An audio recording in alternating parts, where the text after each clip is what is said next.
ಬಂಡಾಯ ಮಾಡುವವರು ತಮ್ಮ ಸ್ವಂತ ಬ್ಯಾನರ್ ಅಡಿಯಲ್ಲಿ ಚುನಾವಣೆಗೆ ನಿಂತುಕೊಳ್ಳಿ. ಅದನ್ನ ಬಿಟ್ಟು ಬಿಜೆಪಿ ಪಕ್ಷ ಟಿಕೆಟ್ ನೀಡಿದ ಮೇಲೆ ಅವರಿಗೆ ನೀಡಬಾರದು ಎಂದು ಬಂಡಾಯ ಹೇಳುವುದು ಸರಿಯಲ್ಲ ಎಂದು ಬಿಜೆಪಿ ಹಿತೈಷಿಗಳ ವೇದಿಕೆ ಜಿಲ್ಲಾ ಸಂಚಾಲಕ ವಕೀಲ ರಂಗನಾಥ್ ಹೇಳಿದರು. ಸುದ್ದಿಗೋಷ್ಠಿಯಲ್ಲಿ ಮಾತನಾಡಿದ ಅವರು, ನಾವು ಬಿಜೆಪಿಯ ನಿಷ್ಠಾವಂತ ಕಾರ್ಯಕರ್ತರಾಗಿದ್ದು ಪ್ರಧಾನಿ ನರೇಂದ್ರ ಮೋದಿ 3ನೇ ಬಾರಿ 400 ಸೀಟುಗಳನ್ನು ಪಡೆದು ಗೆಲ್ಲಬೇಕು ಎಂಬ ಆಸೆ ಇಟ್ಟುಕೊಂಡಿದ್ದೇವೆ. ಅದಕ್ಕಾಗಿ ಈ ಚುನಾವಣೆಗೆ ತಿಂಗಳಗಟ್ಟಲೆ ಮನೆಯಿಂದ ದೂರ ಉಳಿದು ಪ್ರಚಾರ ಮಾಡಲು ತೀರ್ಮಾನಿಸಿದ್ದೇವೆ. ನಮ್ಮ ರೀತಿ ಸಾವಿರಾರು ಸ್ವಯಂ ಪ್ರೇರಿತ ಮೋದಿ ಅಭಿಮಾನಿಗಳು ಈ ಬಾರಿ ಮತ್ತೆ ಚುನಾವಣೆಗೆ ಪ್ರಚಾರದಲ್ಲಿ ಇಳಿಯಲಿದ್ದಾರೆ. ಆದ್ದರಿಂದ ಬಂಡಾಯ ಹೇಳದೆ ಎಲ್ಲರೂ ಕೂಡಿಕೊಂಡು ಮತ್ತೊಮ್ಮೆ ಮೋದಿ ಅವರನ್ನ ಪ್ರಧಾನಿ ಮಾಡಲು ಶ್ರಮಿಸುವಂತೆ ಮನವಿ ಮಾಡಿದರು. ಸುದ್ದಿಗೋಷ್ಠಿಯಲ್ಲಿ ವೇದಿಕೆಯ ಅಣ್ಣಪ್ಪ ಇದ್ದರು. ಬಿಜೆಪಿ ರಾಷ್ಟ್ರೀಯ ಚಿಂತನೆಯುಳ್ಳ ದೇಶದ ಅಭಿವೃದ್ಧಿಗೆ ಸದಾ ಚಿಂತನೆ ಮಾಡುತ್ತಾ ಸಮಾಜಕ್ಕಾಗಿ ಸರ್ವಸ್ವ ನಮಗಾಗಿ ಅತ್ಯಲ್ಪ ಅನ್ನುವ ಚಿಂತನೆಯ ಆಧಾರದ ಮೇಲೆ ಇರ್ತಕ್ಕಂಥ ಪಕ್ಷ. ಈ ಬಾರಿ ಪ್ರಧಾನಿ ನರೇಂದ್ರ ಮೋದಿ ಅವರನ್ನ ಮತ್ತೊಮ್ಮೆ ದೇಶದ ಪ್ರಧಾನಿಯನ್ನಾಗಿ ಮಾಡಬೇಕು ಅಂತ ಹೇಳ್ಬಿಟ್ಟು ನನ್ನಂಥ ಲಕ್ಷಾಂತರ ಕಾರ್ಯಕರ್ತರು, ಬರೀ ಈಗಿರ್ತಕ್ಕಂಥ MLA MP ಗಳಲ್ಲ, ನಮ್ಮಂಥ ಲಕ್ಷಾಂತರ ಕಾರ್ಯಕರ್ತರು ಮನೆ ಮನೆಗೆ ಸಂಪರ್ಕವನ್ನು ಈಗಾಗಲೇ ಮಾಡ್ತಾ ಇದ್ದಾರೆ. ಯಾವುದೋ ಒಬ್ಬ MLA, ಯಾವುದೋ ಒಬ್ಬ MLC, ಯಾವುದೋ ಒಬ್ಬ MP ಇಂದ ಈ ಕೆಲಸ ಆಗ್ತಕ್ಕಂಥದ್ದಲ್ಲ.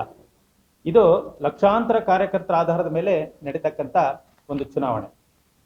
ಈ ಚುನಾವಣೆ ಈಗ ನಡೀತಾ ಇರತಕ್ಕಂಥ ಸಂದರ್ಭದಲ್ಲಿ ಕೆಲವರು ಸ್ವಯಂ ಪ್ರೇರಿತ ಲೀಡರ್ಗಳು ತಮ್ಮ ತಮ್ಮ ಮೂಗಿನ ನೇರಕ್ಕೆ ಮಾತಾಡ್ತಾ ಚುನಾವಣೆ ಸಂದರ್ಭದಲ್ಲಿ ಗೊಂದಲ ಸೃಷ್ಟಿಸ್ತಕ್ಕಂಥ ಕೆಲಸವನ್ನು ಮಾಡ್ತಾ ಇದ್ದಾರೆ.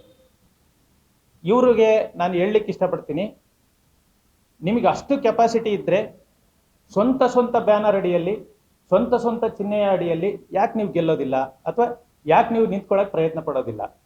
ಯಾಕೆ ಬರೀ ಬಿಜೆಪಿ ಪಕ್ಷದ ಟಿಕೆಟೇ ಬೇಕು ಅಂತ ಕೇಳ್ತೀರಿ ಅಂತಕ್ಕಂಥದ್ದು ನನ್ನ ಪ್ರಶ್ನೆ. ಈಗ ನಿಮಗೆ MLA ಟಿಕೆಟ್ ಬೇಕು, MP ಟಿಕೆಟ್ ಬೇಕು, ಪಕ್ಷದ್ದೇ ಯಾಕೆ ಬೇಕು? ನಿಮಗೆ ಕೆಪಾಸಿಟಿ ಇದೆಯಲ್ಲ, ಸ್ವಂತಕ್ಕೆ ಹೋಗಿ ನಿಂತ್ಕೊಳ್ಳಿ, ಗೆಲ್ರಿ. ಪಕ್ಷದ ಚುನಾವಣೆಯ ಪಕ್ಷದ ಚಿಹ್ನೆ ಯಾಕೆ ಬೇಕು ಅಂತ ನಾನು ಕೇಳ್ತಿರೋದು ಅವ್ರಿಗೆ. ಪಕ್ಷದ ಚಿಹ್ನೆ ಅಂತ ಹೇಳ್ಬಿಟ್ಟು ಒಬ್ರಿಗೆ ಕೊಟ್ಟ ಮೇಲೆ ಬಂಡಾಯ ಹೇಳ್ಬಾರ್ದು ಅಂತಕ್ಕಂಥದ್ದು ನನ್ನ ಆಸೆ. ಮತ್ತೆ ನಮ್ಮಂತ ಲಕ್ಷಾಂತರ ಸ್ವಯಂ ಸೇವಕರು, ಲಕ್ಷಾಂತರ ಕಾರ್ಯಕರ್ತರು, ನಮ್ಮ ಹಿಂದೂ ಸಂಘಟನೆಯ ಕಾರ್ಯಕರ್ತರು, ಇವರೆಲ್ಲರ ಆಸೆ ಏನಪ್ಪಾ ಅಂತ ಹೇಳಿದ್ರೆ, ಒಂದ್ ಪಟ್ಟು ಏನಾದ್ರೂ ಪಕ್ಷ ಡಿಸೈಡ್ ಮಾಡ್ತಪ್ಪ ಒಬ್ಬರಿಗೆ ಅಂತ ಹೇಳಿದ್ರೆ ಬಂಡಾಯ ಹೇಳೋದಾಗಿರ್ಬೋದು, ಏನ್ ಮಾಡೋದು ಆಗಿರ್ಬೋದು, ಮಾಡಬಾರ್ದು.